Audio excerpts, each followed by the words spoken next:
Konflik menurut perspektif Ralph Dahrendorf.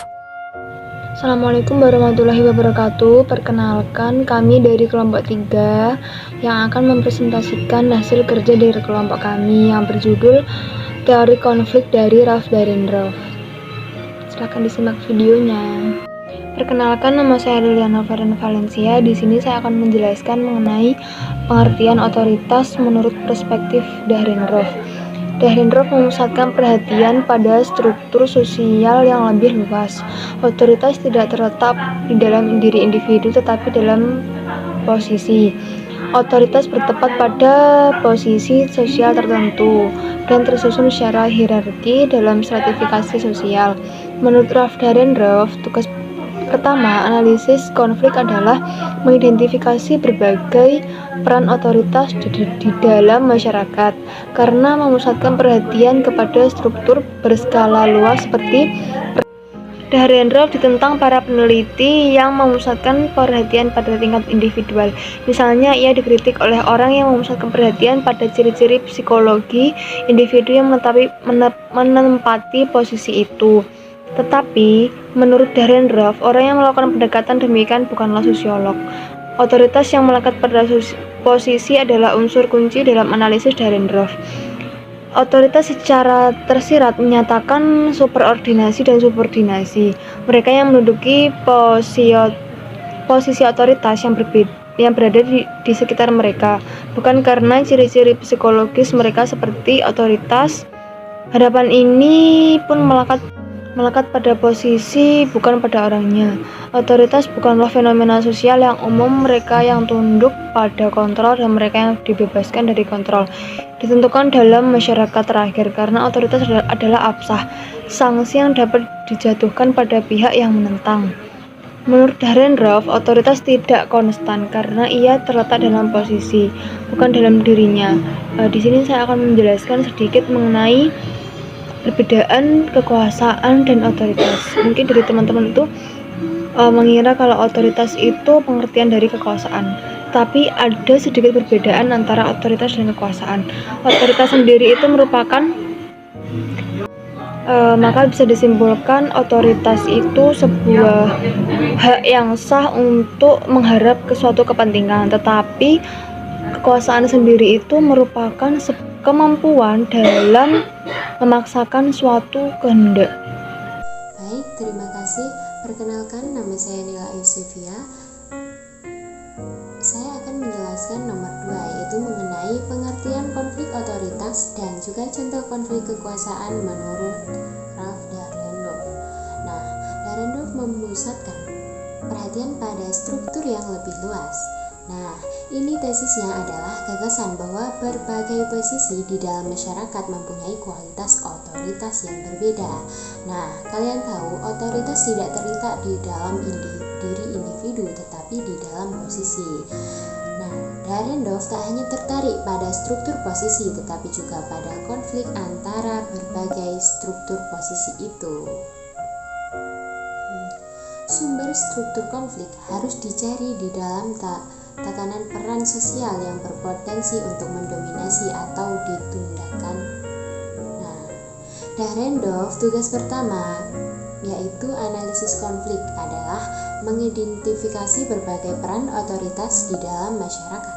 Karena memusatkan perhatian kepada struktur berskala luas seperti peran otoritas itu, Dahrendorf ditantang para peneliti yang memusatkan perhatian pada tingkat individual. Misalnya, ia dikritik oleh orang yang memusatkan perhatian pada ciri-ciri psikologi individu yang menempati posisi itu. Tetapi menurut Dahrendorf, orang yang melakukan pendekatan demikian bukanlah sosiolog. Otoritas yang melekat pada posisi adalah unsur kunci dalam analisis Dahrendorf. Otoritas secara tersirat menyatakan bahwa superordinasi dan subordinasi. Mereka yang menduduki posisi otoritas diharapkan mengendalikan bawahan.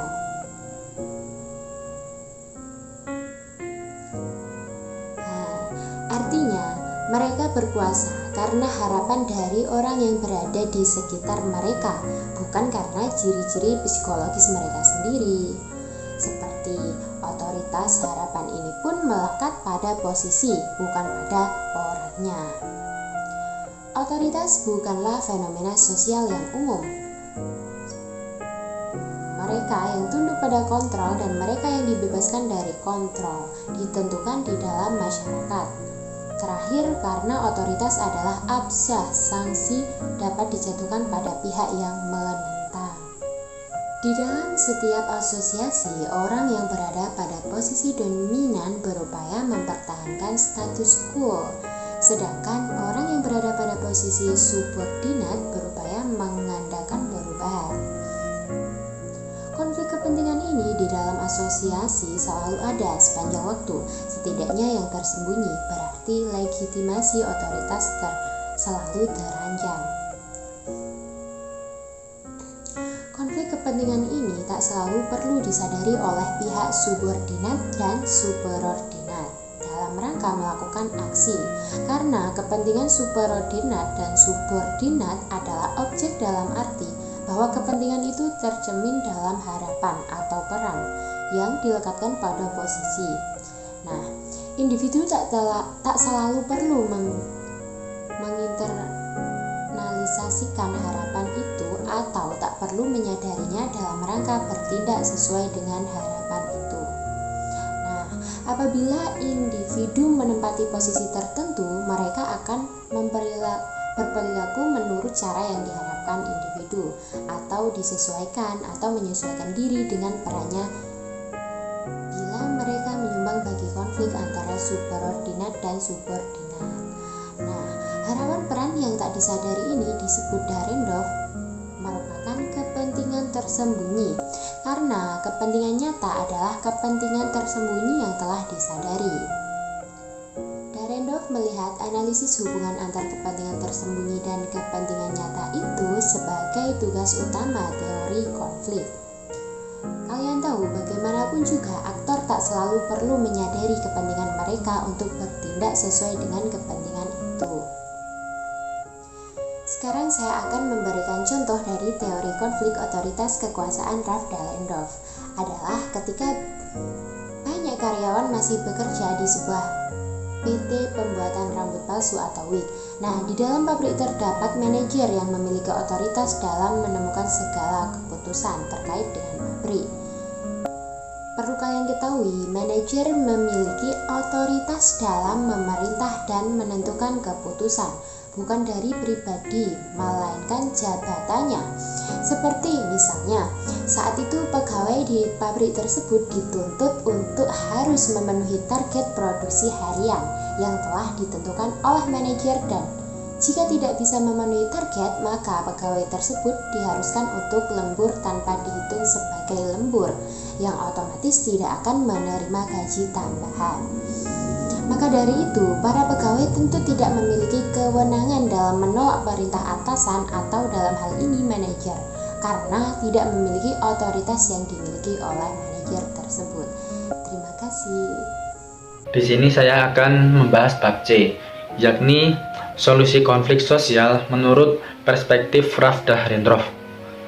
Dahrendorf berpendapat bahwa di dalam setiap asosiasi yang ditandai oleh pertentangan terdapat ketegangan di antara mereka yang ikut dalam struktur kekuasaan. Jadi menurut Dahrendorf, di dalam setiap perkumpulan itu pasti terdapat sebuah pertentangan dan juga ketegangan di antara penganut struktur kekuasaan yang nantinya berujung kepada konflik. Kemudian di dalam kelompok tersebut menurut Dahrendorf terdapat kelompok semu dan juga kelompok kepentingan. Kepentingan yang dimaksud mungkin bersifat manifest dan juga laten.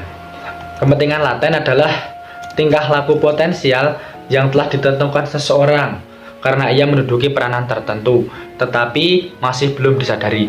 Jadi seseorang dapat menjadi anggota suatu kelas yang tidak memiliki kekuasaan, tetapi sebagai kelompok mungkin mereka tidak menyadarinya. Maksudnya di sini adalah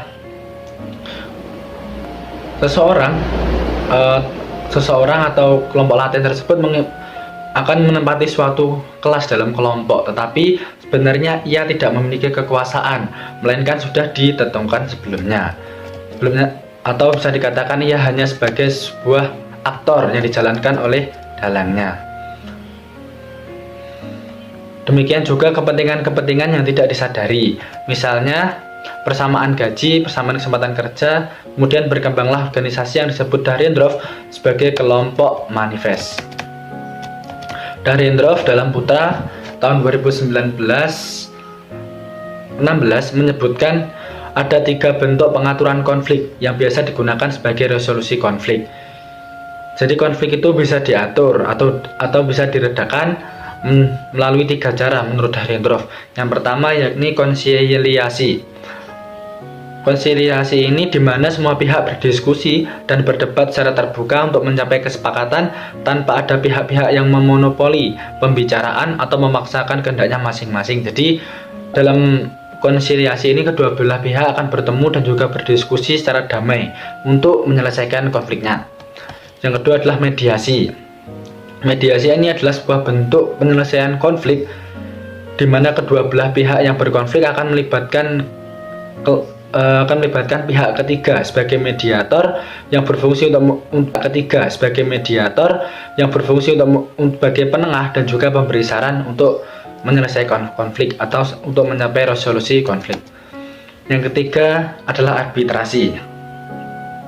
Arbitrasi akan terjadi bila kedua belah pihak sepakat untuk mendapat keputusan akhir yang bersifat legal dari arbiter sebagai jalan keluar untuk menyelesaikan konflik. Di dalam arbitrasi ini kedua belah pihak wajib menjalankan keputusan yang telah diambil oleh arbiter.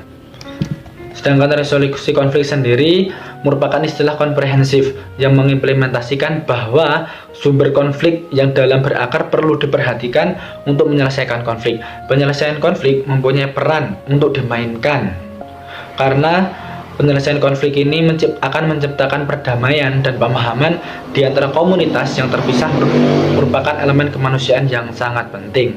Penyelesaian konflik adalah bagian integral pekerjaan menuju ke arah pembangunan, keadilan sosial, dan transformasi sosial yang bertujuan menangani berbagai masalah dalam kehidupan manusia. Jadi, menurut Ralph Dahrendorf, solusi untuk menyelesaikan konflik ada 3 cara, ada 3 metode, yakni konsiliasi, mediasi, dan juga arbitrasi.